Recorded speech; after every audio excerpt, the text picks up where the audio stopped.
بار بار د ملګری مونږ ته رالیږي چې په دې باندې څه خبره وکړي او مونږ خو ویل چې داسې خبرې لاول په کار نه سبب د نفاق او د منافقت جوړیږي. ځکه مسلمانان که جسد واحد یو بدن دی یو جسه ده، بیا خاص کر پښتانه چې دیو کلتور دیو ژبه یوه ده، که لر دي که بر دي، دا ټول یو مسلمانان دي یو پښتانه دي. بیا خاص کر علماو له دا خبره نه ده پکار چې هغه داسې خبرې وکړي چې د نفرت خبرې. پکار د علما د امت یو ځای کول جوړ کړي، امت را یو ځای کړي، مسلمانان را یو ځای کړي، په ځای دې باندې چې ته چې لکه پلانکې ملک د دې وجې نه آباد دی، پلانکې ملک د دې وجې نه آباد دی، دا خبرې دا کارونه د یو عالم سره او بله دا چې به خاص کر زمونږ ستاسې ژبه ټوله یوه ده، پښتو وایو، یو پښتانه یو، زه پښتانه یو، نو دا خبرې به د اسلام در نظر ناروا دي. رسول الله علیه الصلاة والسلام وایي چې مؤمن بنده مسلمان به داسې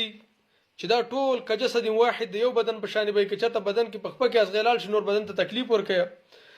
یو صحیح حدیث کې داسې راځي، رسول الله علیه الصلاة والسلام وایي څوک په عصبیت باندې مړ شو، من مات علی العصبیه، په عصبیت باندې مړ شو، دا د جاهلیت په مرګ باندې لاړی دنیا نه. ولې من قوم پرستی وکړو چې هلکه ته پلانکي قوم والی، زه پلانکي قوم والی یم، ته زما د وجې نه آباد یې